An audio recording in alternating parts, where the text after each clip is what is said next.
अब charging by conduction का क्या होता है बेटा, तीसरा मेथड होता है ये हमारा चार्जिंग बाय कंडक्शन।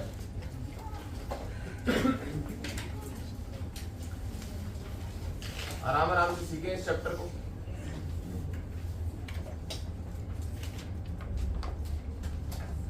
कंडक्शन क्या होता है भाई, कंडक्शन का मतलब क्या होता है बेटा, कंडक्ट करना, चलना। तो इसमें हम क्या करते हैं, इसके अंदर हम दो कंडक्टर्स को कनेक्ट कर देते हैं।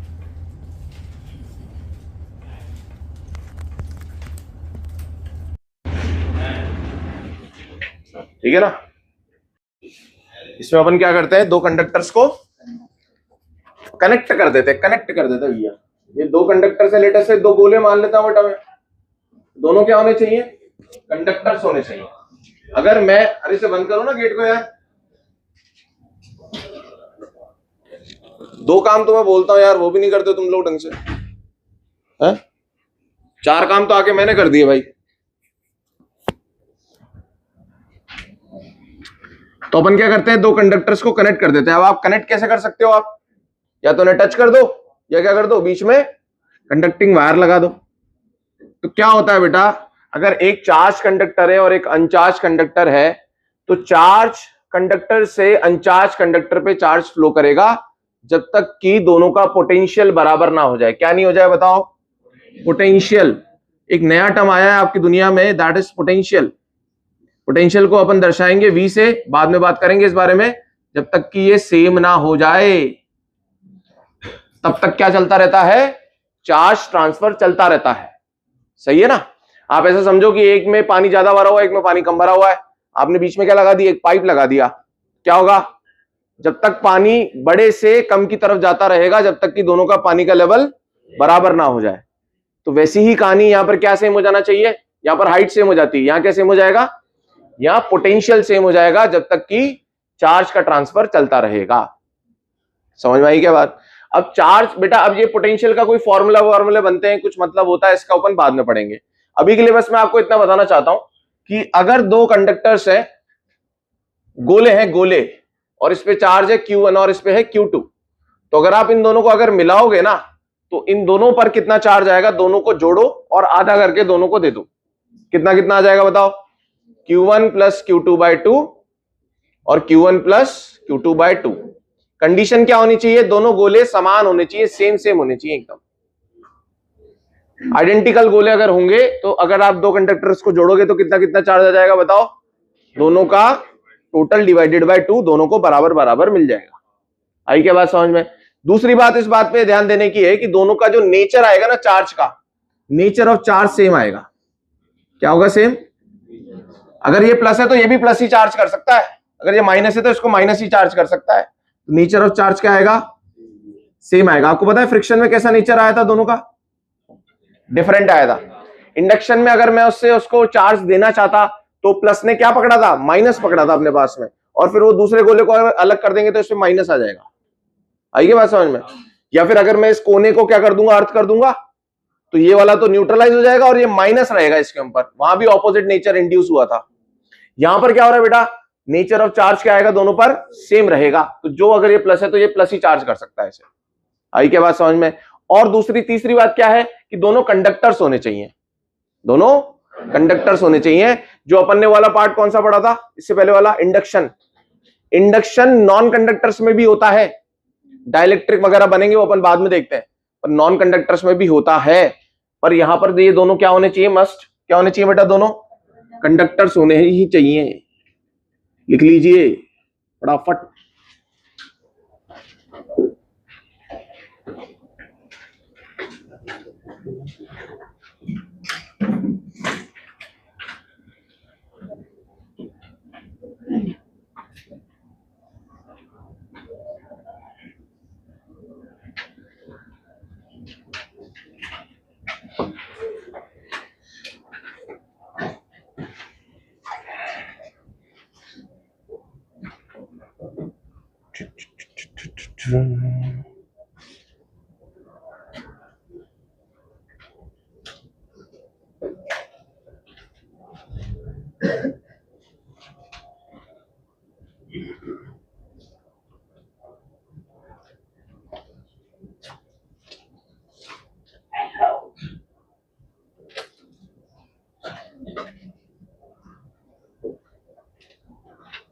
बेटा ये क्वेश्चन है, इस क्वेश्चन में अपन ने क्या क्या करना है, पहले आपको ए एंड सी को टच करना है। किसको टच करना है? ए और सी गोले को। फिर क्या करना है आपको? इसके बाद आपको ए और बी को टच करना है। तो फाइनल चार्ज बताना है फिर आपको ए, बी और सी पर क्या होगा। पहले ए और सी को टच करेंगे, फिर ए और बी को टच करेंगे। सही है? और आइडेंटिकल गोले, ही आइडेंटिकल गोले, फटाफट कर दो।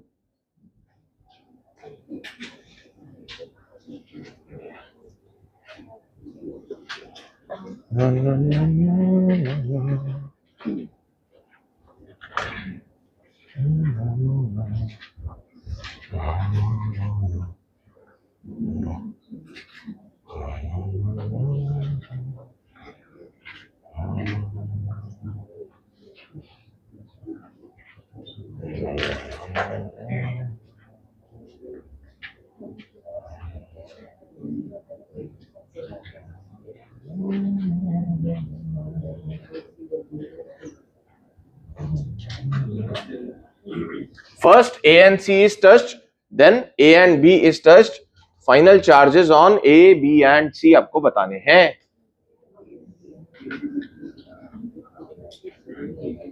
बताओ।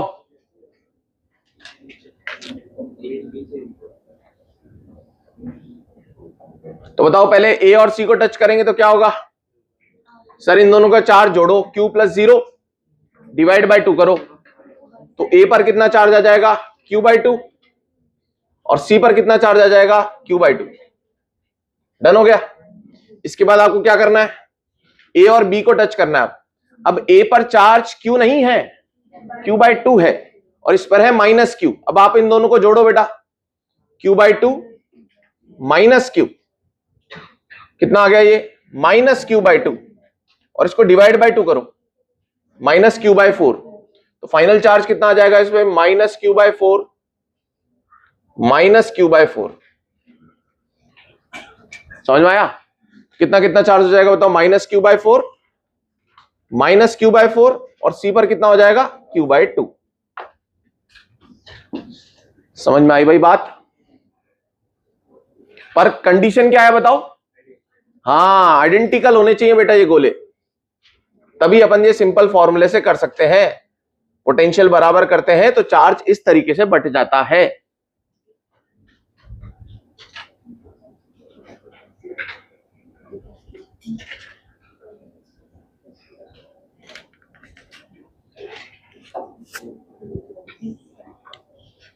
बोलो भाई, समझ में आया क्या?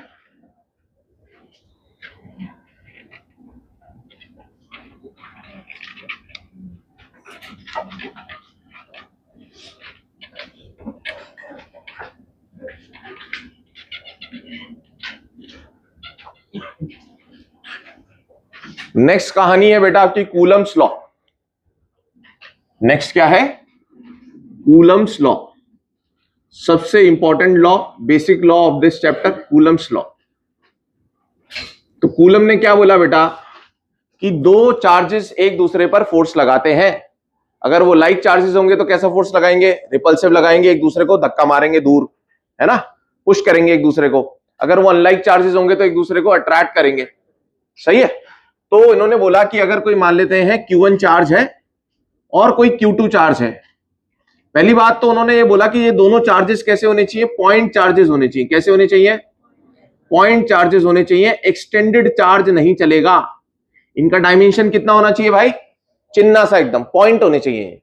अगर इनके बीच की दूरी है r, अगर इनके बीच की दूरी है r, तो ये एक दूसरे पर बराबर फोर्स लगाएंगे, एक्शन रिएक्शन। लेट अस से बेटा ये दोनों पॉजिटिव चार्ज है, तो बताओ कैसे फोर्स लगाना है आपको? इन दोनों को एक लाइन से जोड़ देना है और एक दूसरे पे रिपल्सिव फोर्स लगाना है। अगर ये F है तो ये भी F ही होगा। क्यों बताओ? एक्शन रिएक्शन भाई, ये जितना इस पे लगाएगा उतना ही ये इस पे लगाएगा। सही है? नेचर दोनों का सेम, इलेक्ट्रोस्टैटिक, ऑपोजिट डायरेक्शन में लग रहे हैं, सेम मैग्नीट्यूड है। तो इस फोर्स की वैल्यू कितनी बताई इन्होंने? That is proportional to Q1 Q2, दोनों का प्रोडक्ट कर लीजिए आप, and inversely proportional to R²। तो ऐसा फोर्स जो आर स्क्वायर के इनवर्सली प्रोपोर्शनल होता है, इसको क्या बोलते हैं? इनवर्स स्क्वायर लॉ फॉलो करता है। ये कैसा लॉ फॉलो करता है? Inverse square law. अब बेटा अब इन दोनों को मिलाते हैं तो क्या बनेगा बताओ? प्रोपोर्शनल रहने देते हैं अभी के लिए, Q1 Q2 by R square, और जब प्रोपोर्शनल हटेगा तो एक कांस्टेंट आएगा K Q1 Q2 by R square. और बेटा हमें Q1 Q2 को तो हमें पता है भाई। अब यहां पर देखो बेटा, यहां पर फोर्स का जो डायरेक्शन है वो मैं अपनी समझदारी से निकालूंगा। क्या समझदारी है बताओ? कि like charges repel, unlike charges attract. तो मैं यहां Q1 और Q2 को विदाउट साइन पुट करूंगा। इस फॉर्मूले में Q1 Q2 को क्या करूंगा? मैं विदाउट साइन पुट करूंगा, क्योंकि फोर्स मुझे हमेशा पॉजिटिव चाहिए, मुझे सिर्फ मैग्नीट्यूड चाहिए। Q1 Q2 without sign put करिए, इनके बीच का डिस्टेंस का स्क्वायर कर दिया। K क्या है यहां पर? सर K है 9 इंटू 10 की पावर 9। अगर आप यूनिट निकालना चाहो बेटा, क्या बनेगी? न्यूटन मीटर स्क्वायर पर कूलम स्क्वायर। क्या बनेगी? न्यूटन मीटर स्क्वायर पर कूलम स्क्वायर। जब इस K को खोल करके देखा तो बेटा इसके अंदर भी कुछ निकला, वो होता है 1/4 पाई एप्सिलॉन नॉट। यहां देखो एक नया टर्म आ गया, एप्सिलॉन। क्या बोलते हैं इसे? एप्सिलॉन। एप्सिलॉन। एप्सिलॉन नॉट का मतलब क्या है? नॉट मतलब फॉर वैक्यूम। बेटा इसका नाम सुन लो ध्यान से, permittivity. Permittivity of free space बोलते हैं, या वैक्यूम बोल लो बेटा। नॉट लगाने का मतलब क्या होता है? हमेशा वैक्यूम। नॉट लगाने का मतलब क्या? गोला लगाने का मतलब किसके लिए बात कर रहे हैं अपन? वैक्यूम के लिए। और बेटा देखो, अगर आप इसकी वैल्यू 9 इंटू 10 की 9 पुट करोगे, एप्सिलॉन नॉट यहां से निकल करके आता है कितना? 8.85। इसको आपको कभी जरूरत नहीं पड़ती है जनरली, -12 आ जाता है। और यूनिट इसकी जस्ट उल्टी हो जाएगी, रेसिप्रोकल है। ये देखो K और एप्सिलॉन नॉट बस 4 पाई का ही फर्क है। क्या हो जाएगी बेटा बताओ? Coulomb square by newton metre square. पर बात यह है कि सर ये कब होगा बताओ? एप्सिलॉन नॉट कब लेंगे अपन? जब ये चार्जेस कहां रखे हैं? वैक्यूम के अंदर। फॉर मीडियम, अगर यहां मीडियम आ जाता है ना बेटा, तो फोर्स हमेशा घट जाता है। इसके बारे में थोड़ी देर में बात करेंगे। फॉर मीडियम, जो बेटा यहां पर आप एप्सिलॉन नॉट है ना, इसकी जगह पता है क्या पुट करेंगे? K epsilon naught. K epsilon not या एप्सिलॉन आर एप्सिलॉन नॉट। तो इस K को अपन क्या बोलते हैं? Dielectric constant. क्या बोलते हैं इसे? Dielectric constant. For medium epsilon not की जगह आप क्या पुट करेंगे बेटा? आप बोल दो हम एप्सिलॉन पुट करेंगे, और एप्सिलॉन की वैल्यू क्या हो जाएगी? एक मल्टीप्लाइंग फैक्टर आ जाएगा, क्या? K। एप्सिलॉन नॉट से एक चीज मल्टीप्लाई हो जाएगी, दैट इज K। और K की नाम क्या होता है बताओ? डाइलेक्ट्रिक कांस्टेंट, या फिर इसको अपन और क्या बोलते हैं? Relative permittivity. क्या नाम है इसका? Relative permittivity. इसके बारे में हम इन डिटेल कहां बात करते हैं बताओ? कैपेसिटर में। किधर बात करते हैं बेटा? तो बताओ एप्सिलॉन क्या हो गया? Epsilon not into K। Epsilon क्या हो गया? Epsilon not into K। तो फॉर मीडियम बताओ क्या फोर्स लगेगा? 1/4 पाई F इन मीडियम क्या हो जाएगा बताओ? बताओ बताओ बताओ। 1/4 पाई एप्सिलॉन लिखू ना, और वो क्या हो जाएगा? Epsilon naught K Q1 Q2 by R square. समझ में आ रही बात? और देख लो और सुन लो इस बारे में, अगर और जाना है इसके अंदर डेप्थ के अंदर। तो वैक्यूम के अंदर कितना फोर्स लग रहा था? उसमें K नहीं था, और मीडियम के अंदर K है। तो बताओ बेटा फोर्स इन वैक्यूम कितना था, और फोर्स इन मीडियम डिवाइड करोगे तो क्या क्या कट जाएगा बताओ? Q1 Q2 by R square cut जाएगा, 4 पाई और एप्सिलॉन नॉट कट जाएगा। ये नीचे 1/K आ जाएगा, जो कि ये हो जाएगा। बोलो सही है क्या? तो F को इधर ले जाओ। F इन मीडियम क्या होता है बताओ? Force by K। तो लेटेस्ट से बेटा, और K हमेशा ग्रेटर देन 1 होता है। K क्या होता है? हमेशा ग्रेटर देन 1। जैसे वाटर का होता है 81। वाटर का कितना होता है? 81। मतलब अगर आप उन्हीं दो चार्जेस को उसी दूरी पर वाटर के अंदर रखोगे तो फोर्स कितने गुना घट जाएगा? 81 टाइम्स कम हो जाएगा। फोर्स हमेशा कम होगा, क्योंकि K की वैल्यू हमेशा ग्रेटर देन 1 होती है। मीडियम के अंदर फोर्स क्या हो जाता है? कम हो जाता है। कितने अमाउंट से कम हो जाता है बेटा? K से डिवाइड हो जाता है। समझ में आया क्या? और K को क्या बोलते हैं बताओ? डाइलेक्ट्रिक कांस्टेंट या रिलेटिव परमिटिविटी। इस के को अपन और क्या बोल सकते हैं बेटा, इसको अपन एप्सिलॉन आर भी बोल सकते हैं। समझ में आ रहा है? लिख लीजिए यहां तक।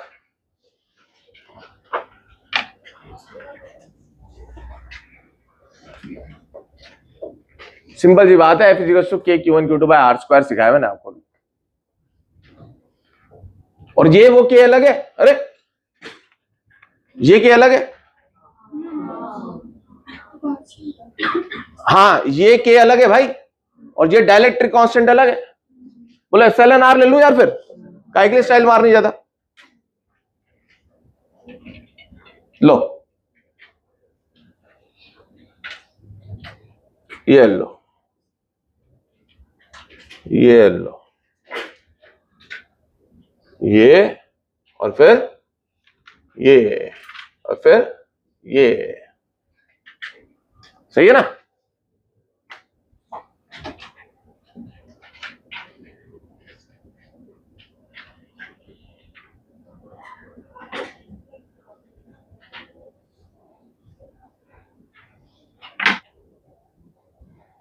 और एप्सिलॉन की जगह तुम क्या लिख लो, एप्सिलॉन ऑफ मीडियम लिख लो, ऐसे एम।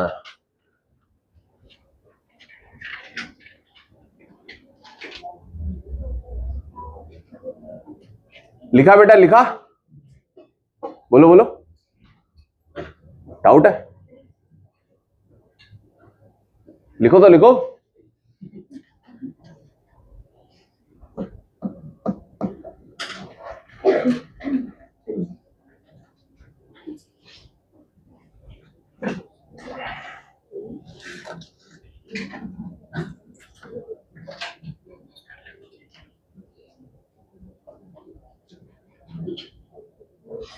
Q1 Q2 को बेटा अपन क्या करेंगे बताओ? आप प्लस माइनस मत लगा देना, नहीं तो यहां प्लस माइनस आ जाएगा। क्या लगा दो बेटा, यहां यहीं पे लगा दो ऐसे, है ना? डायरेक्शन हम खुद देखेंगे अपनी समझदारी से। चलिए क्वेश्चन करते हैं कुछ छोटे छोटे। लिखें question number 1।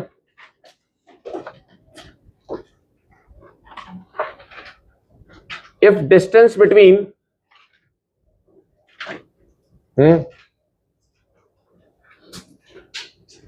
if distance between two charges is increased by 100%, if distance between two charges is increased by 100%, then force will decrease by dash percent.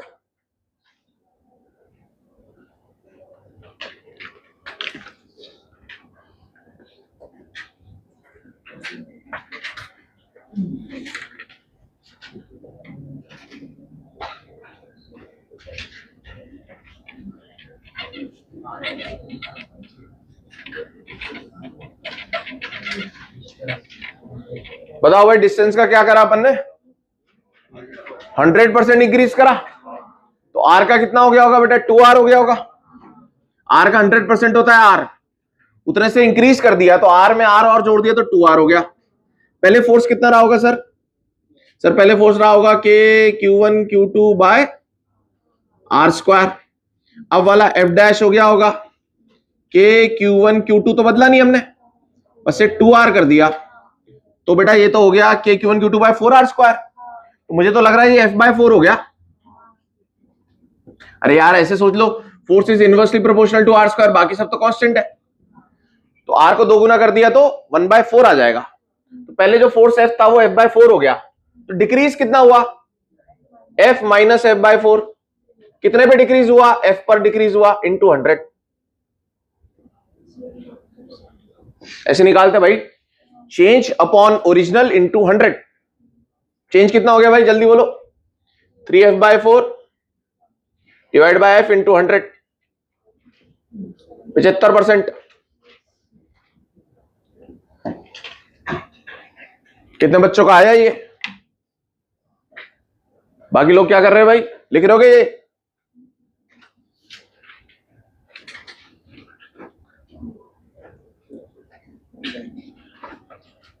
जल्दी लिखें।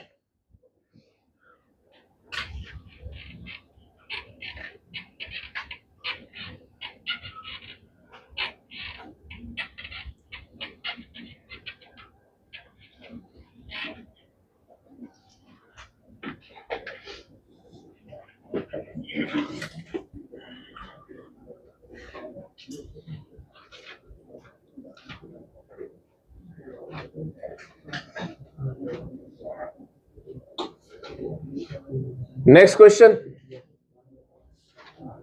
Initial force between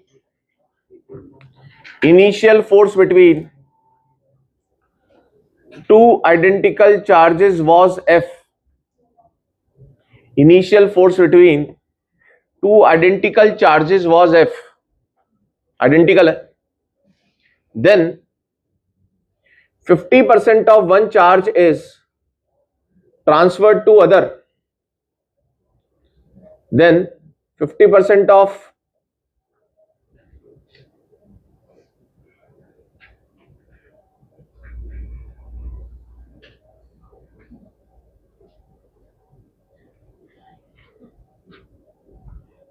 हाँ उधर क्या देख रहा है तू? अच्छा तो मेरी सुन ले यार. है इनिशियल फोर्स बिटवीन, अभी भी उधर देख रहा है?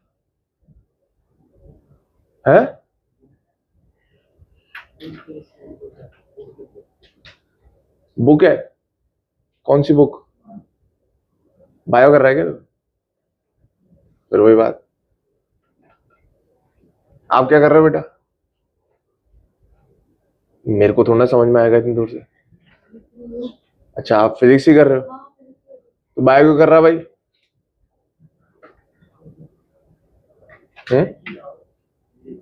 बायो भी कर रहा है लिख, बस फिर होगी ना कहानी यार. मैं कुछ नहीं बोलूंगा भाई. चलो रुको भाई. Initial force between two identical charges was F. Then 50% of one charge is transferred to other charge. Then 50% of one charge is transferred to other charge. Comma, final force will be dash. Final force will be dash. F के terms में answer करना है, फटाफट कर दो. कितना हो जाएगा बताएं? हैं? 3F/4 सही है, बिल्कुल सही है.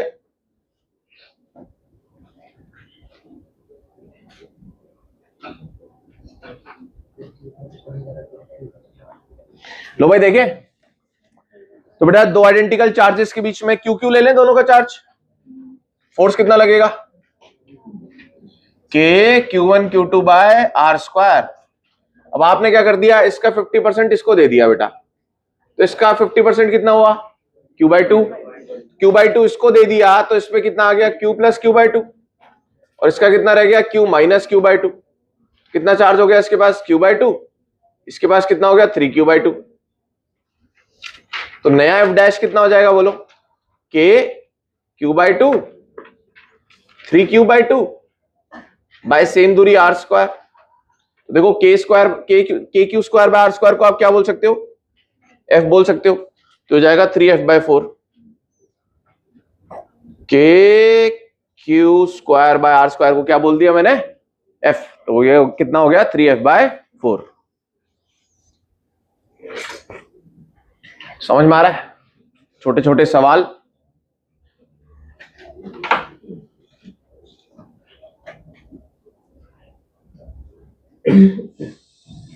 सही है भाई. के Q1 Q2 upon R square पर क्वेश्चन छोटे छोटे. किस बदलाव से क्या होता है? Next question.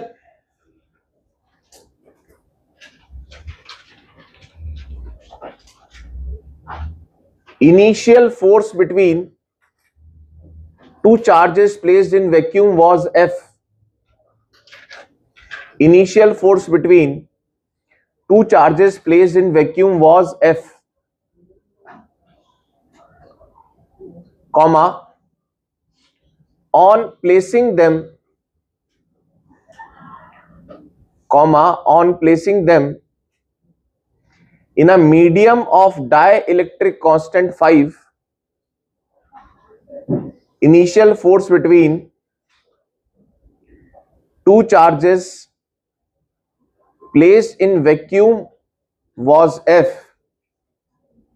Then on placing them in a medium of dielectric constant 5, comma, net force will become,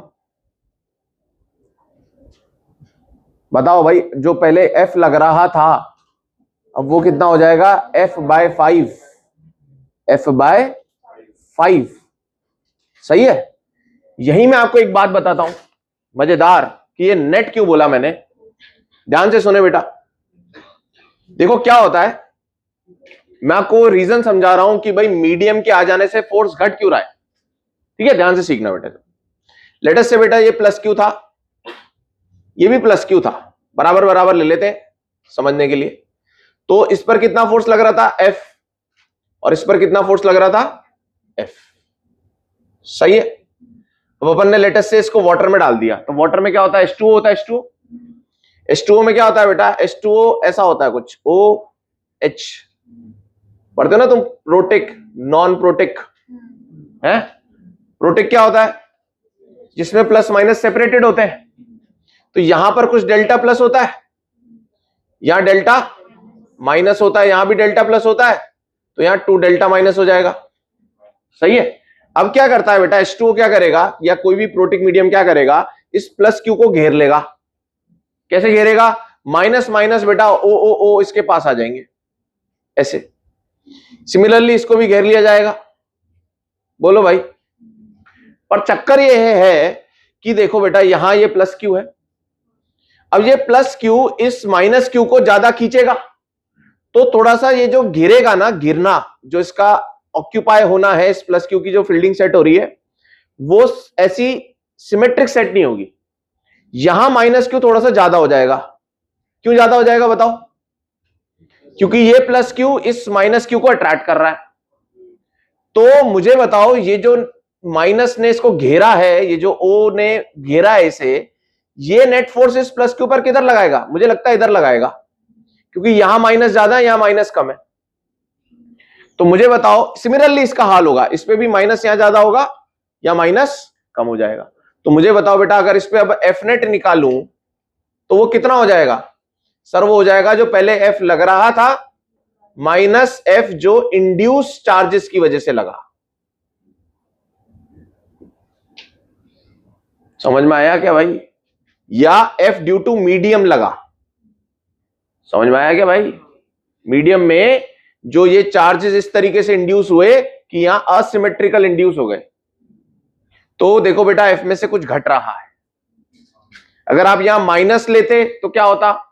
plus घेर लेता, प्लस घेर लेता, और यहां डिपेंड करता, हमेशा घटेगा ही। मतलब आप कोई भी केस बना करके देख लेना, घर पे बना के देख लेना, हमेशा ये फोर्स को अपोज ही करेगा। ये अट्रैक्टिव हो रहा होता ना, अगर ये ऑपोजिट नेचर के होते तो ये वाले फोर्स फिर ऐसे लग रहे होते मीडियम वाले। तो हमेशा फोर्स क्या होता है? घट जाता है मीडियम के होने की वजह से। समझ में आया रीजन आपको? चाहे तो बना ले बेटा इसे।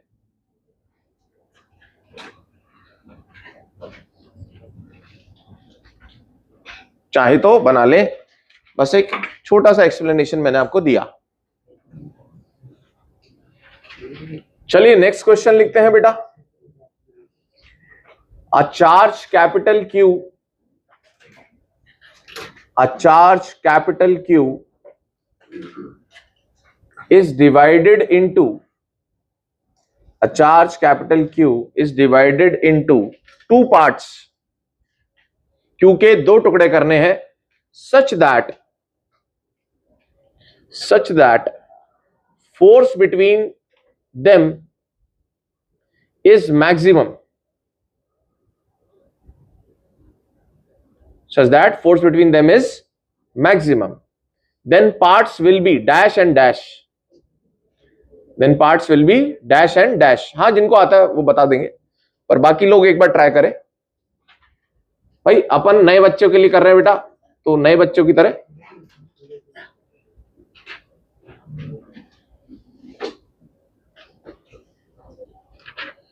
क्यू के दो टुकड़े करने हैं इस प्रकार से कि उनके बीच में लगने वाला फोर्स क्या हो, मैक्सिमम हो जाए। तो आप x ले लो और दूसरे को q माइनस एक्स ले लो।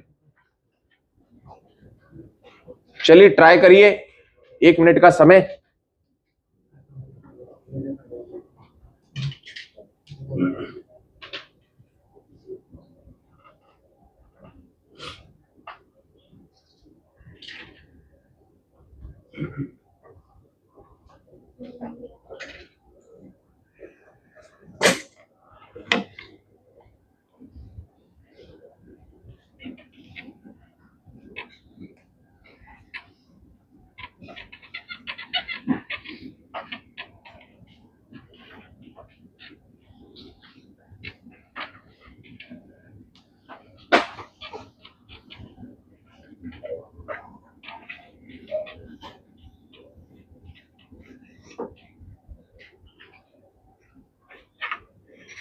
कितना हो जाएगा बताएं? तो बेटा देखो, इस क्यू के दो टुकड़े करे मैंने, एक टुकड़ा हो गया x, एक बचा हुआ टुकड़ा हुआ q माइनस एक्स। बोले यार, अब फोर्स लगाता हूं इनके बीच में, लेटर से r दूरी इन दोनों के बीच में, k x q minus X upon R square. पहले ध्यान दीजिए बेटा, इसमें क्या क्या कांस्टेंट है। देखो k कांस्टेंट है, डिस्टेंस कांस्टेंट है, उसमें कोई बदलाव नहीं करना आपको। कैपिटल Q कांस्टेंट है, सिर्फ वेरिएबल कौन है, x। तो फॉर मैक्सिमा मैं क्या करूंगा बताओ, फॉर मैक्सिमा में डिफरेंशिएशन 0 कर दूंगा, df बाई dx क्या करूंगा, x इज वेरिएबल, 0 कर दूंगा। करें बेटा 0, k बाय आर स्क्वायर को तो आप बाहर रखें, इसको अंदर कर दो, qx माइनस एक्स स्क्वायर। कितना है ये, qx माइनस एक्स स्क्वायर। इसका डिफरेंशिएशन करना भाई, k by R square, qx का क्या हो जाएगा q, x स्क्वायर का क्या हो जाएगा 2x is equals to 0। First differentiation को क्या कर देना, आपको 0 कर देना है। चेक करने के लिए डबल डिफरेंशिएशन करते हैं बस। चलो भाई, इसको 0 करोगे तो ये 0 में चला जाएगा, q बराबर आ जाएगा 2x, x बराबर आ जाएगा q बाई 2। हाँ या ना बोलो यार। तो इसका मतलब बेटा क्या करो, बराबर बराबर टुकड़े करो। ये q बाई 2 होगा तो ये भी कितना बचेगा, ये भी q बाई 2 ही बचेगा। और आप ध्यान रखें, मैं आपको एक चीज सिखा रहा हूं, कभी भी दो चीजें मल्टीप्लाई हो रही हो इस फॉर्मेट में, उनका प्रोडक्ट हमेशा मैक्सिमम कब होता है, जब उन्हें आधा आधा कर दिया जाए। मैं बोलता हूं तुम्हारे पास 20 रुपए है बेटा, या मानो तुम्हारे पास 30 रुपए। अब इसका प्रोडक्ट, इसको दो पार्ट्स में तोड़ो और इनका प्रोडक्ट क्या होना चाहिए, मैक्सिमम होना चाहिए। तो आप कैसे कैसे तोड़ोगे, 15-15 में तोड़ोगे, हमेशा आधे आधे में तोड़ो। किसी चीज को तोड़ करके उनका प्रोडक्ट मैक्सिमम करना है तो क्या तरीका होना चाहिए, हमेशा आधा आधा, कोई चेंज ही नहीं है इसके अंदर। समझ में आया? ये क्वेश्चन ऐसे ही पूछा जाएगा तो आप सीधा डिफरेंशिएशन भी करने की जरूरत नहीं है, सीधा आधा आधा कर दो, कोई चेंज नहीं हो सकता इस क्वेश्चन के अंदर।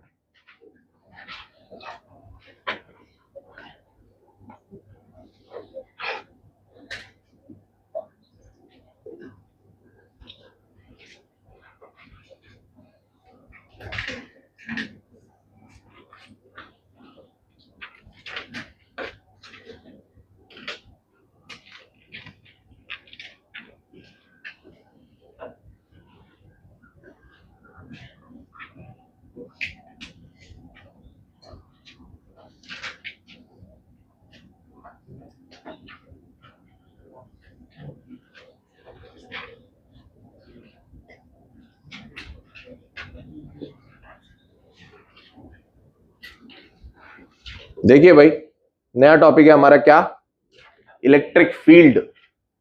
फील्ड का मतलब क्या होता है बेटा, फील्ड का मतलब होता है जगह, रीजन, स्पेस। तो ध्यान से सुनना, हुआ क्या, हमने बोला यार ये था Q1, ये था Q2। तो हमने क्या बोला यार, Q1 ने Q2 पर फोर्स लगाया, लगाया ना भाई, कूलम्स लॉ, लगाया फोर्स सभी लोग। Q1 ने Q2 पर फोर्स लगाया। तो भाई Q1 ने Q2 पर फोर्स लगाया तो इसने जाकर के तो इसे धक्का मारा नहीं, इसने क्या करा, इसने तो यहां बैठे बैठे लगा दिया। अब मैं यहां बैठे बैठे और किसी बच्चे के मन में गुस्सा दिला दूं, तो मैंने तो भाई उसको जाकर के मारा नहीं ना,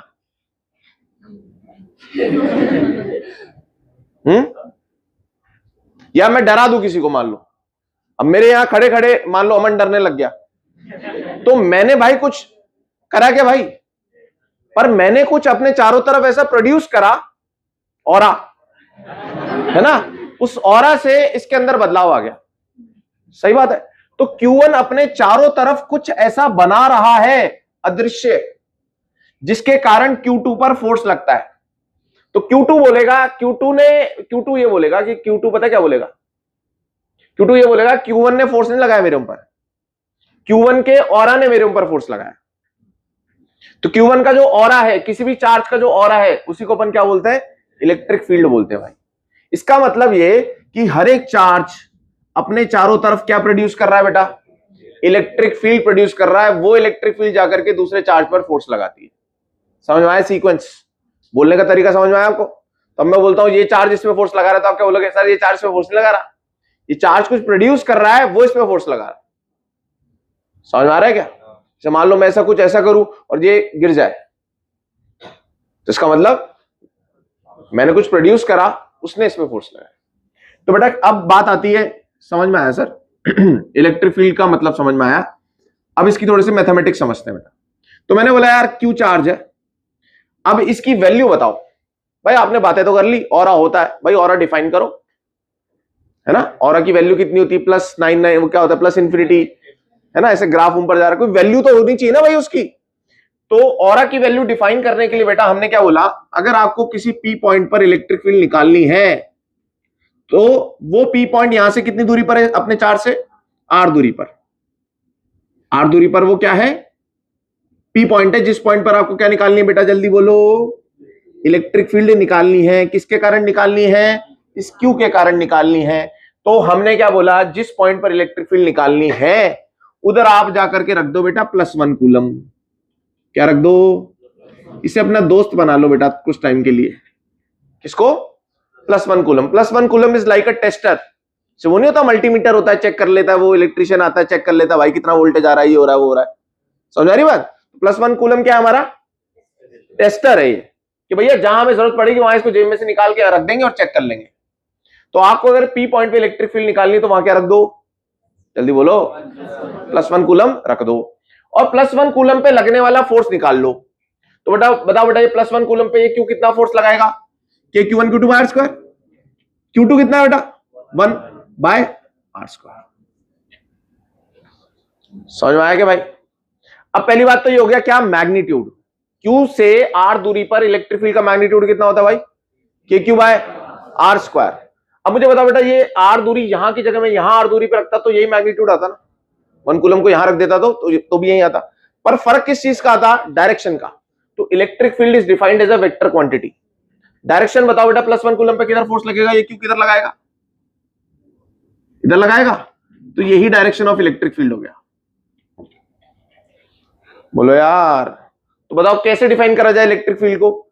electric field is defined as a force on 1 coulomb charge placed at that point. जिस पॉइंट पर भी इलेक्ट्रिक फील्ड निकालना है क्या करो? किधर क्या रख दो? उधर +1 कूलम रख दो, और उसमें लगने वाले फोर्स को ही इलेक्ट्रिक फील्ड बोलते हैं। क्या 1 कूलम पे लगने वाला फोर्स को मैं फोर्स पर यूनिट चार्ज भी बोल दूं यार? अरे बोलो, तुम बोलते थे 20 मीटर पर सेकंड, मतलब 1 सेकंड में 20 मीटर चल रहे हैं। तो इसको आप क्या बोल सकते हो? Force per unit charge. क्या बोल सकते हो? पर यूनिट का मतलब क्या बेटा? 1 कूलम चार्ज। समझ में आया क्या? अब मैंने बोला सर अब बात पता है दिक्कत क्या है? दिक्कत समझना बेटा। बोलो क्या मैं बोल दूं बेटा? Force per unit charge. Force per unit charge. 1 coulomb पे लगने वाले फोर्स को अपन क्या बोल देते हैं? इलेक्ट्रिक फील्ड बोल देते हैं। अब दिक्कत ये आई कि अगर मैंने यहां 1 कूलम रखा, 1 कूलम बेटा बहुत बड़ा चार्ज होता है। 1 कूलम बहुत बड़ा चार्ज होता है। अब Q = NE से करके देखोगे ना, बहुत इलेक्ट्रॉन लगेंगे। -10⁻⁻19 है वो, 10⁻+19 में चला जाएगा। समझ में आ रहा है क्या? बहुत बड़ा चार्ज होता है ये। तो ये इस +1 कूलम ने दिक्कत क्या करी? इस +1 कूलम ने इसी को बदल दिया भाई। समझे क्या? तुम ऐसा एपरेटस लेकर के आए, पता चला उसने ही बिजली उड़ा दी। या तुम ना बीपी नापने की मशीन लेकर के आए, बीपी नापने की मशीन से ही बीपी बढ़ रहा है। तुम शुगर नाप रहे हो और शुगर नापने वाली मशीन में काम ऐसा हो रखा है कि उससे मरीज बिगड़ जा रहा है, तो तुम मेजरिंग इंस्ट्रूमेंट को हमेशा ऐसा चाहते हो कि वो न्यूट्रल रहे। जैसे आप एम मीटर लगाओगे, वोल्ट मीटर लगाओगे, तो उसके कारण तो करंट नहीं बदलना चाहिए ना भाई। तेरा काम क्या था? नापना ना।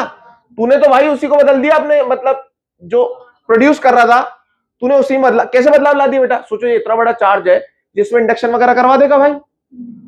अरे समझे क्या यार, ये इसमें फर्क डाल देगा। तो हमने क्या बोला यार, फिर एक काम करते हैं, थोड़ा सा बदलाव करते हैं, क्यू को वही रहने दो। अब इसके सामने ना बहुत चिन्ना सा चार्ज लेकर के आओ, क्यू नॉट। क्यू नॉट लिया हो यार, प्लस क्यू नॉट लिया हो। और ये क्यू नॉट कैसा होना चाहिए बेटा? Very very small charge, very very small charge होना चाहिए। अगर ये वेरी वेरी स्मॉल होगा तो क्या फायदा हो जाएगा बताओ जल्दी बोलो? ये इसमें फर्क नहीं डाल पाएगा, पर ये इसमें फर्क डाल देगा। तो बताओ बेटा फोर्स कितना लगेगा इसके ऊपर? बोलो यार फोर्स कितना लगेगा? के क्यू क्यू नॉट बाय, अब हमने बोला यार हमें क्यू नॉट का थोड़ा कुछ करना है, हमें तो फोर्स पर यूनिट चार्ज निकालना है, तो हम क्यू नॉट से इसको डिवाइड कर देंगे भाई। देखो वही एक्सप्रेशन आ गया। बोलो यार, इसलिए क्यू नॉट को क्या बोला जाता है? Test charge. क्या बोला जाता है इसे? टेस्टिंग के काम आ रहा है, इलेक्ट्रिक फील्ड की वैल्यू बता रहा है।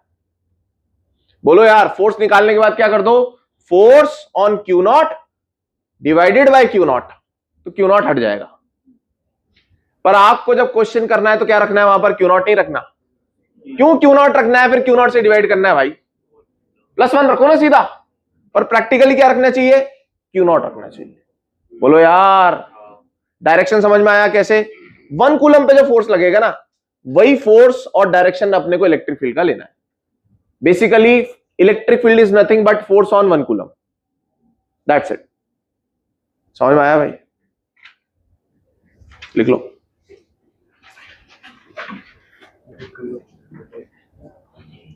रुको रुको रुको यार, और बता देता हूं साथ। मुझे बताओ बेटा, आपने Q से R दूरी पर इलेक्ट्रिक फील्ड कैलकुलेट करके रख ली। पहले तो ये बताओ, लेट अस से it is +Q, it is +Q। अगर आप यहां 1 कूलम का रखोगे तो वो कहां जाएगा? 1 कूलम की बात करना, इसको तो मत छेड़ना। आप कहां जाएगा बताओ? अबे रितेश कहां जाएगा? रितेश कह रहा भाई मैं कहा हूं अभी, है ना? हाँ, मन में बहुत ख्याल चलते हैं यार। कहां जाएगा भाई +1 कूलम? जल्दी बोलो। ऊपर जाएगा। यहां रखूंगा तो ऊपर जाएगा। बेटा क्या ऐसे बना दूं? लाइनें बना दूं? लाइनें। यहां 1 कूलम रखोगे तो कहां जाएगा? यहां जाएगा। यहां रखूंगा तो अरे रिपेल करेगा ना यार, प्लस प्लस। इस 1 कूलम को ये धक्का मारेगा इधर। बताओ बेटा, आप कहीं भी रखो वो हमेशा दूर जाएगा। बोलो सर हम क्यों बोले? बोलोगे तो आप नहीं, कस्टमर थोड़ा ना बोलता है, दुकान वाला बोलता है। बताओ बेटा ये -Q है, +1 कूलम को यहां रखूंगा तो कहां जाएगा? अब अट्रैक्ट करेगा तो सर वो इधर आएगा। यहां रखूंगा तो बेटा, यहां रखूंगा तो अरे इसकी तरफ ही आएगा। बताओ इसको अंग्रेजी में क्या बोलते हैं? इसको बोलते हैं रेडियली आउटवर्ड। सेंटर पे ये है, रेडियस के लॉन्ग बाहर जा रहा है, रेडियली आउटवर्ड। इसको क्या बोलते हैं? Radially inward. मुझे बताओ बेटा, आप जो हो, आप अर्थ के सेंटर पे रेडियली इनवर्ड अट्रैक्ट हो रहे हो नहीं हो रहे हो यार? ये अर्थ है हमारी। कोई आदमी यहां रहता है तो यूं थोड़ा ना जाता है वो। कैसे गिरता है वो ऐसे ही गिरता है। यहां जो रहता है वो कहां जाता है? नीचे गिर जाता है। तो उसके लिए नीचे गिरना ये है। समझ में आ रहा है? अब बात सुनो सर, बहुत मजा आया। अब आप मुझे बात बताओ बेटा, आपको इलेक्ट्रिक फील्ड निकाल करके दे दी, पर आपने Q चार्ज से थोड़ी दूरी पर, जहां पर आपको इलेक्ट्रिक फील्ड की वैल्यू पता है, मैंने बोला यार मेरे को ना यहां पर 1 कूलम तो नहीं रखना, वो तो टेस्टिंग के लिए था। मेरे को एक्चुअली यहां पर पता है किसको रखना है? मेरे को यार स्मॉल Q को रखना है यार। मेरे को किसको रखना है? स्मॉल क्यू को रखना है। तो आप क्या बोलोगे सर? आप ये बोलोगे कि यार 1 कूलम पे अगर ई फोर्स लगता है तो 2 कूलम पे 2 ही लगना चाहिए, 3 कूलम पे 3 ही लगना चाहिए, 4 कूलम पे 4 ही लगना चाहिए। तो क्यू चार्ज पर कितना फोर्स लगेगा? उस जगह पे रखूंगा तो क्यू ही लगेगा। तो बेटा फोर्स निकाल लेंगे हम ऑन क्यू चार्ज, कितना? क्यू इंटू ई। बोलो यार, अब ध्यान से सुनना। लेट अस से बेटा इलेक्ट्रिक फील्ड लाइंस ऐसी है, इलेक्ट्रिक फील्ड लाइंस की प्रॉपर्टी वगैरह सब पढ़ाऊंगा मैं आपको। लेट अस से इलेक्ट्रिक फील्ड ऐसी है इस डायरेक्शन में। अगर आपने बेटा प्लस क्यू रखा तो बताओ वो किधर धक्का खाएगा? किधर धक्का खाएगा? इलेक्ट्रिक फील्ड को निकाला किसकी मदद से? प्लस की मदद से, +1 कूलम की मदद से। तो बेटा इस डायरेक्शन में +1 कूलम पे फोर्स लग रहा है, तो सारे प्लस चार्जेस पे इधर ही फोर्स लगेगा ना। मतलब प्लस चार्ज इलेक्ट्रिक फील्ड की दिशा में जाता है और कितना फोर्स महसूस करता है? क्यूई। बेटा अगर इसी जगह माइनस क्यू होता तो ये भी मैग्नीट्यूड क्यू ही महसूस करता, पर किधर करता? अगर प्लस इधर जा रहा है तो माइनस का धर्म बनता है इधर जाने का। इसमें भी कितना फोर्स लगेगा? क्यू ही, पर किधर लगेगा बेटा? Opposite to electric field. तो यहां से हमें क्या समझ में आया बताओ? Plus charge experience force in direction of electric field और minus charge fields force opposite to electric field. लिख लो बेटा बात।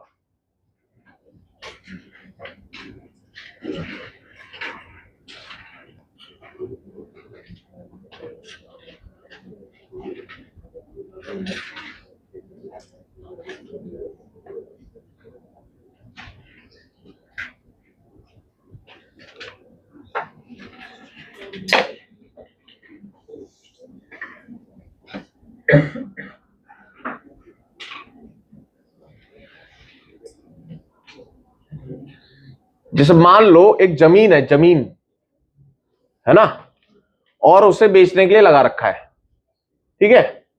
अब ना वो आपको क्या बताते हैं? आपको पर स्क्वायर फीट की रेट बताते हैं। अब सामने वाला कितने स्क्वायर फीट खरीदना चाहता है वो उस अनुसार अपनी वैल्यू को मल्टीप्लाई कर ले। तो इलेक्ट्रिक फील्ड ने क्या करा? पर स्क्वायर फीट की रेट बता दिया आपको। अब आपको जितने चार्ज पे फोर्स निकालना है उससे मल्टीप्लाई कर लो यार। अरे समझे क्या भाई इलेक्ट्रिक फील्ड का फायदा? आपने दुकान पर गए और आपने बोला भैया ये पेन कितने का है, तो वो बाय डिफॉल्ट क्या बताता है आपको? आपके मन को पढ़ लेता है कि यार ये तो 5 खरीदना है, 5 का बता देता हूं। वो क्या करता है? 1 का बताता है। जिसको 6 खरीदने इंटू 6 करके ले जा, और जिसको 20 खरीदने वो इंटू 20 करके ले जा, और जिसको -20 खरीदने वो -20 करके ले जा। -20 मतलब बेच के जा रहा है वो। अरे प्लस माइनस है ना, वो खरीदने नहीं आया, वो बेचने आया।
तो सबसे पहले अपन ना फोर्स निकाल लेते हैं बेटा, कूलम्स लॉ लगा करके। इस प्लस के ऊपर फोर्स निकालते हैं, है ना। दोनों में से किसी भी एक प्लस के ऊपर निकाल लो, एक ही बात है। है ना, सिमेट्री है। तो बेटा इस प्लस क्यू को अट्रैक्ट करने वाले कौन, फोर्स लगाने वाले कितने जने? दो जने। दो जने कौन कौन है? एक ये वाला प्लस क्यू और एक ये वाला माइनस क्यू।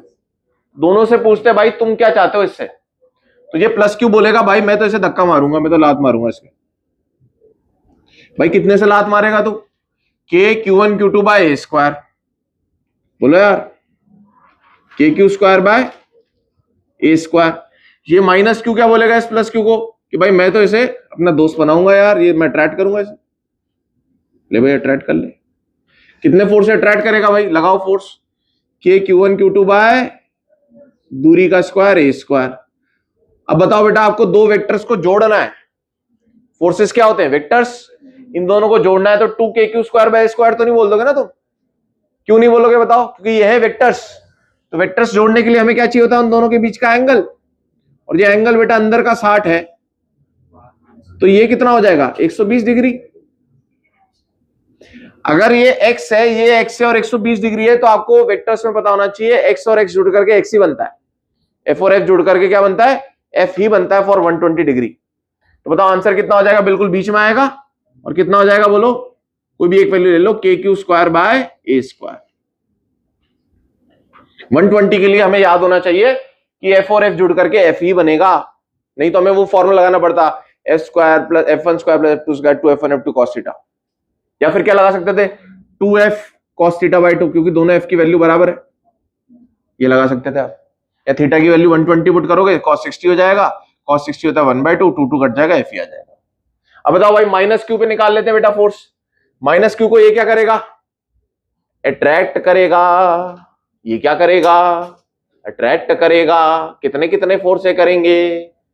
के Q square by a square, k Q square by a square. अब इन दोनों के बीच में कितना एंगल है बेटा? 60 डिग्री। तो इन दोनों का रिजल्टेंट किधर आएगा? बिल्कुल बीच में। और कितना आएगा? ये फॉर्मूला लगा दो, क्योंकि दोनों वैल्यूज बराबर है। कितना? 2 के Q square by a square cos 60/2। cos 60/2 is cos 30। कितना हो गया? है cos 30 कितना होता है? √3/2। आंसर कितना हो गया? √3 के Q square by a square. बोलो भाई सिंपल एकदम, कूलम्स लॉ लगाना आ रहा है अपने को। अब तीसरा पार्ट करते, जो कि फर्स्ट पार्ट था आपका। यहां पे ध्यान दीजिएगा बेटा, बाद में लिख लेना, आपको टाइम देता हूं मैं। इलेक्ट्रिक फील्ड निकालनी है अब आपको। इलेक्ट्रिक फील्ड के लिए क्या करना है आपको? जल्दी बोलो। यहां बेटा सेंटर पे क्या रख देना है आपको? 1 कूलम को रख देना, जेब से निकालना है और यहां रख देना है। सही है। और इस पे लगने वाले फोर्स को आपको कैलकुलेट करना है और वही इलेक्ट्रिक फील्ड होगी। तो बताओ बेटा, इसको मारने कूटने वाले कितने हैं? 1 2 और 3 फोर्स लगेंगे इसके ऊपर। और तीनों का हमें क्या करना पड़ेगा? वेक्टर सम करना पड़ेगा, क्योंकि ये है वेक्टर। ये प्लस क्यू क्या करेगा बेटा इसे? अच्छा ये सब 30-30 हो जाते हैं बिल्कुल। ये भी बराबर, ये भी बराबर। बेटा ये क्या करेगा? इसे धक्का मारेगा। ये क्या करेगा? इसे धक्का मारेगा। ये क्या करेगा? इसे अट्रैक्ट करेगा। बोलो यार, क्या कोई समझदार बच्चा मुझे बता सकता है कि ये दूरी कितनी है? ये हमने सेंटर ऑफ मास में पढ़ा था यार। a/√3 होती है। नहीं याद है तो अब कर लो भाई। सही है क्या? तो बताओ कितना धक्का पड़ेगा बेटा इधर? के क्यू बाय a/√3 का स्क्वायर। कितना हो गया? जल्दी बोलो। ये हो गया 3kq स्क्वायर बाय, नहीं 3kq बाय ए स्क्वायर। क्या बेटा ये भी इतना ही धक्का लगेगा?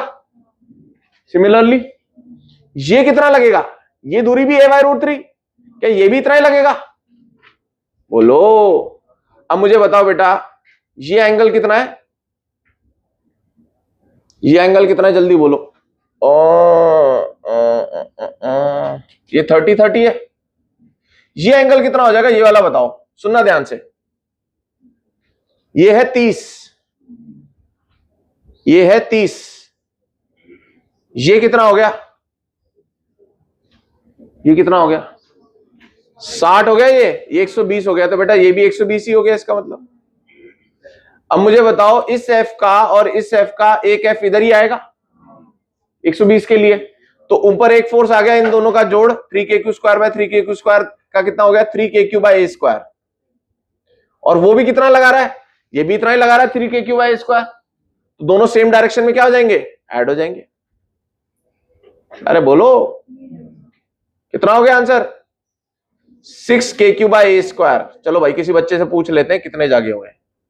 बेटा आप बताओ लास्ट में, हाँ ये कैसे आया, कैसे कैसे जोड़ा मैंने, जल्दी बोलो। हाँ ठीक है, ठीक है 3 हो गए। हाँ क्या तीनों का मैग्नीट्यूड बराबर है, उतना ही आएगा, सबके लिए कैलकुलेशन सेम होगी। हाँ आगे, इन दोनों का वेक्टर सम लिया, किसका, 1 और 2 का, हाँ वो किधर आएगा, ऊपर क्यों आएगा, क्योंकि दोनों की वैल्यूज बराबर है तो एंगल बाइसेक्टर पर आएगा, और कितना आएगा, एफ ही आएगा। क्यों, क्योंकि दोनों के बीच में 120 है, वो एफ कितना है बेटा, इतना है, बहुत बढ़िया। अब बताओ तीसरे का क्या हुआ, तीसरा ऑलरेडी इस डायरेक्शन में है, तो इन दोनों का इधर आया और ये ऑलरेडी इसमें, तो दोनों ऐड हो जाएंगे, तो आंसर आ जाएगा ये। बहुत बढ़िया बहुत बढ़िया, ये होता है बच्चा जो सुनता है। बैठो बेटा लिख लें भाई।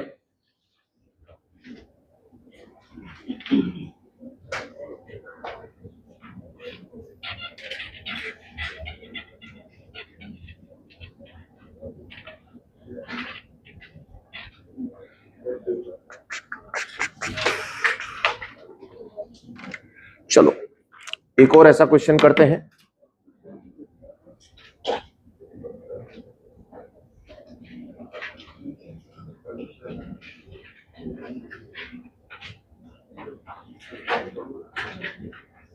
क्यू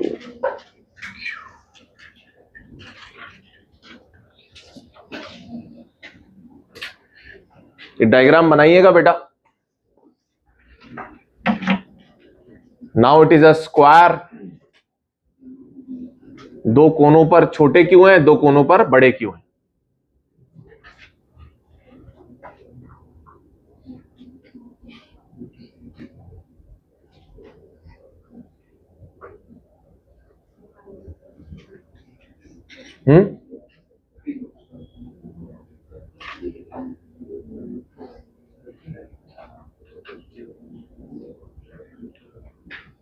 बोलो क्वेश्चन लिखे, find capital Q, find capital Q in terms of small q, find capital Q in terms of small q so that small q is in equilibrium, so that small q is in equilibrium। तो बेटा आप किसी एक small q को पकड़ लो, और equilibrium का मतलब होता है इस पर फोर्स 0 है। तो बताओ कैसे होगा 0 भाई, बताए कितने बेटा इसको कूटने वाले, कितने, इसके अलावा जो है वो सब इसको कूटने वाले हैं। इसके अलावा कौन कौन है, 1 2 3, 3 फोर्सेस लगेंगे इसके ऊपर। ये कैसे लगाएगा इसके ऊपर, ये फोर्स इस पे ऐसे लगाएगा, ये इस पे कैसे लगाएगा, ये भी रिपल्सिव लगाएगा। अब मेरी बात ध्यान से सुनना बेटा, मेरी बात ध्यान से सुनना। अब ये तो दोनों सेम ही है ना, अगर ये भी इस पे रिपल्सिव लगाएगा, मुझे बताओ क्या फोर्स 0 हो सकता है, क्या फोर्स इन तीनों का सम बेटा कभी 0 हो सकता है, नहीं। क्यों, क्योंकि इन दोनों का जोड़ इधर ही आएगा, दोनों बराबर मैग्नीट्यूड के, और ये दोनों फोर्सेस तो जुड़ेंगे, हमें तो 0 करना है। इसका मतलब ये समझ में आ रहा है कि सर ये कैपिटल Q जो है ना, ये इससे ऑपोजिट नेचर का होना चाहिए, ये इसे अट्रैक्ट करना चाहिए। इसका मतलब बेटा हमें समझ में आ रहा है कि इन दोनों का नेचर ऑपोजिट होना चाहिए, ये ऐसे नहीं लगना चाहिए, ये ऐसे लगेगा तो ये वाला भी अट्रैक्ट करेगा क्योंकि दोनों सेम है। अब ऐसा हो सकता है, क्या हो सकता है, इन दोनों का जो रिजल्टेंट आएगा बेटा वो ऐसे आएगा, और ये दोनों फोर्सेस कैंसिल हो जाए। क्या करेंगे आप, ट्राई बोलो। तो हमें ये तो समझ में आ गया कि Q और Q में क्या होना चाहिए बेटा, ऑपोजिट नेचर होना चाहिए। मुझे नहीं पता कौन प्लस है कौन माइनस है, पर ऑपोजिट होने चाहिए। समझ में आ रही है क्या बात। ये वाला स्मॉल क्यू तो इस क्यू को क्या करेगा, रिपेल ही करेगा, क्योंकि दोनों सेम सेम है। नहीं, इसमें आप एक को प्लस एक को माइनस नहीं बोल सकते, क्योंकि दोनों सेम है ना भाई, दोनों प्लस होंगे या दोनों माइनस होंगे। तो ये वाला ऑपोजिट नेचर का होना चाहिए, तभी ऐसे होनी चाहिए। करें ट्राई।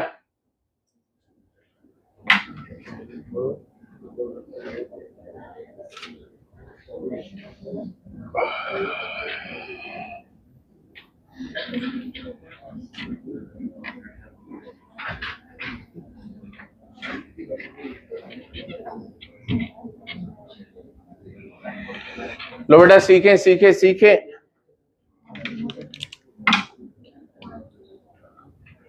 ये कितना फोर्स लगाएगा, क्यू इसको अट्रैक्ट कर रहा है, कितना, के क्यू क्यू 1 Q2 बाय दूरी का स्क्वायर। ये कितना लगाएगा, के Q1 Q2 बाय दूरी का स्क्वायर। ये कितना लगाएगा सर, ये है दूरी √2a। ये कितना लगाएगा सर, ये लगाएगा के Q1 Q2 बाय दूरी का square. Q1 Q2 Q square हो जाएगा, √2a का स्क्वायर कितना हो जाएगा, 2a स्क्वायर। बोलो भाई, ये तीन फोर्सेस का सम 0 होना चाहिए। तो मैं 3 से पहले इनको 2 बना लेता हूं बेटा। इन दोनों का सम इधर आएगा, बोलो अलोंग द डायगोनल। क्या दोनों की वैल्यू बराबर है बेटा, और एंगल है 90 डिग्री। एफ का √2f होता है, कितना होता है 90 डिग्री के लिए, बोलो एफ का कितना होता है, √2f। कैसे आता है, √f square plus f square, cos 90 0 हो जाता है आगे वाला टर्म।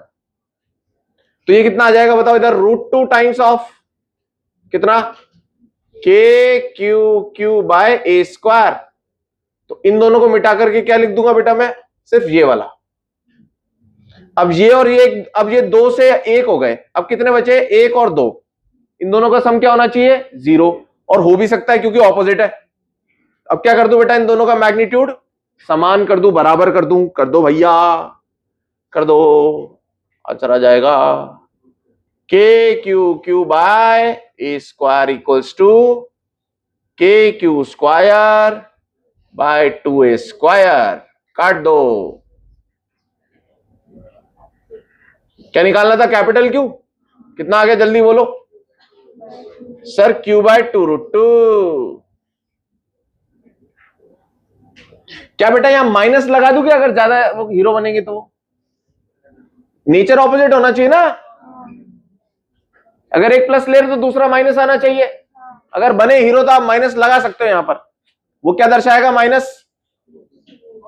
अगर एक को माइनस लोगे तो दूसरा प्लस होगा, एक को प्लस लोगे तो दूसरा माइनस होगा। सही है ना। अभी अपन सिर्फ मैग्नीट्यूड तो रहने देते, समझ गया। लिख लीजिए,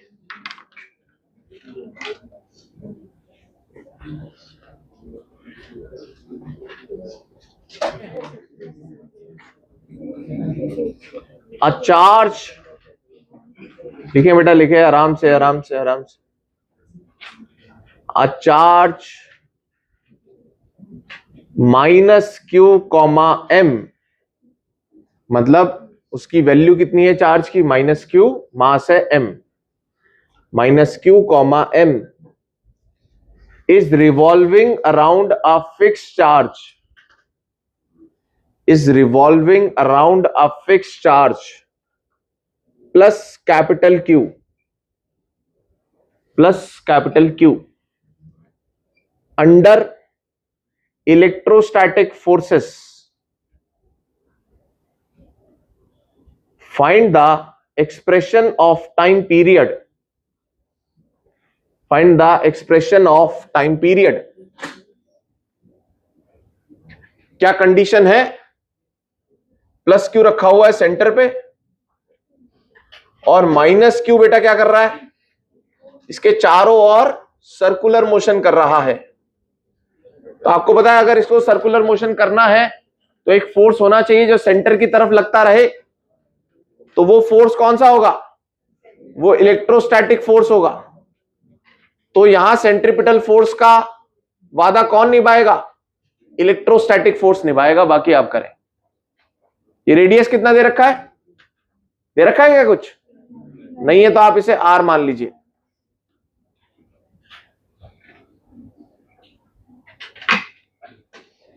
कर लीजिए ट्राई, 2 मिनट।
हाँ भाई उज्जेश, मजे हो रहे हैं?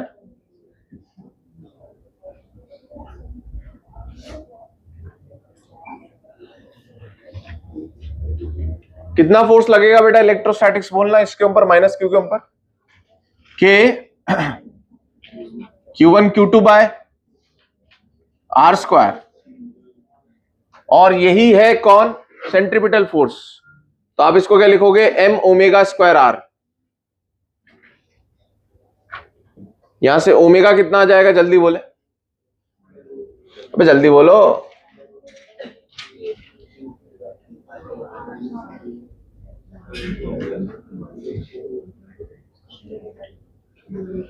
टाइम पीरियड क्या हो जाएगा? 2 पाई बाय ओमेगा।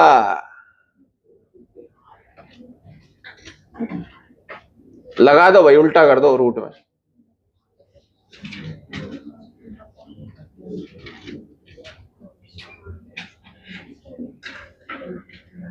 समझ में आया?